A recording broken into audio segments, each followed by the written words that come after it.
Memasuki Agustus, kondisi perekonomian dunia masih belum pasti gara-gara COVID-19.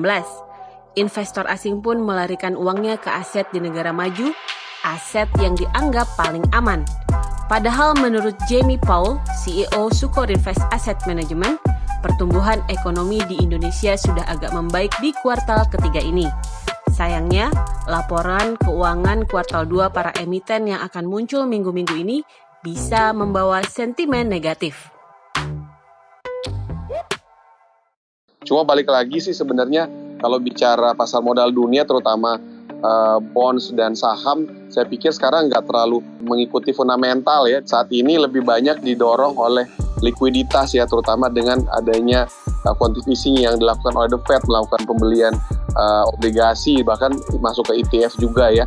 Jadi ini membuat sehingga ada likuiditas yang cukup besar, bahkan subsidi-subsidi dari negara-negara seperti pemerintah Amerika, bahkan berdasarkan data katanya sebagian besar juga banyak yang masuk ke pasar modal ya, baik ke saham maupun bond. Itu yang membuat pasar Amerika terutama sangat kuat. Kita bicara pasar global juga sudah mulai rebound, walaupun ada beberapa negara seperti Indonesia yang paling telat untuk naik. Dan menurut kita sih mungkin akhir tahun masih akan sama ya, terutama dengan adanya pemilihan presiden nanti di Amerika. Jadi saya pikir itu akan membuat pemerintah saat ini ya incumbent untuk terus mempertahankan pasar modal. Kita bisa dibilang kalau pasar modal tetap tinggi, harga saham dan obligasi tentu saja akan membuat kelihatan kekayaan daripada masyarakat Amerika cukup tinggi ya. Jadi kayak jam sostek kita atau 401k lumayan bagus, mereka merasa diri mereka cukup kaya ya. Jadi itu yang membuat kita pikir bahwa quantitative easing dan stimulus-stimulus pemerintah di dunia,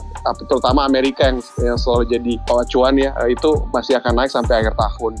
Kalau yang saya lihat adalah sebenarnya siapapun yang terpilih tidak menjamin apakah kemudian pasar saham Amerika akan naik lagi ya.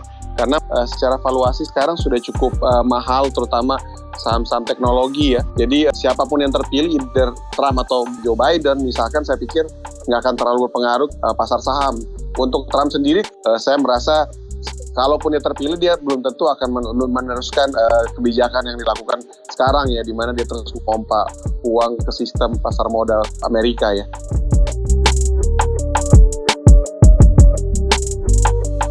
Iya, setuju. Saya pikir malah pada saat sudah pemilu, walaupun saya pikir resiko COVID-nya udah cukup selesai ya, karena kan akhir tahun udah ada vaksin COVID, tetapi saya pikir resikonya lebih kepada valuasi ya, terutama perusahaan-perusahaan teknologi yang naiknya lumayan tajam ya. Tapi bisa aja pasar Amerika stagnan, bisa dibantu dengan kenaikan di sektor yang lain. Jadi misalkan contoh yang saya tahu adalah pada beberapa lembaga riset dunia mulai upgrade komoditi ya, karena dengan adanya uang yang banyak di dunia membuat inflasi yang naik dan dipicu oleh kenaikan harga komoditi. Misalkan pun nanti ada terjadi penurunan di harga teknologi, bisa aja diseimbangkan dengan kenaikan saham-saham komoditi ya.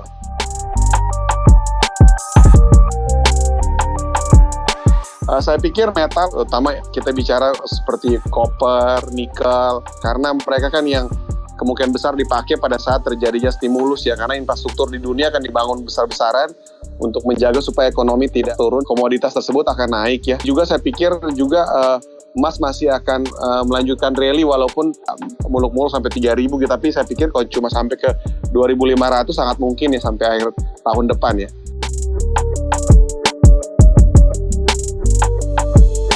Saat ini sampai akhir tahun saya pikir memang peluang untuk reksadana global memang sangat menjanjikan ya, terutama banyak yang sangat yakin bahwa rally masih akan berlanjut di Amerika misalkan, dan kan China baru mulai ya kalau kita lihat rally-nya itu. Tapi Indo juga cukup menarik, kenapa? Karena sebenarnya koreksi yang terjadi di kita saya pikir mungkin diakibatkan oleh kinerja daripada saham-saham perbankan ya tahun ini ya 2020 yang turunnya lumayan ya untuk saham-saham perbankan dari laba bersihnya. Jadi membuat terutama investor asing itu melakukan penjualan terhadap saham-saham perbankan kita. Tetapi kalau seandainya ekonomi udah recover, terus habis itu tidak ada second lockdown, apalagi seandainya masalah COVID udah mulai selesai, akhir tahun saya pikir investor asing akan mulai balik lagi ya ke Indonesia ya.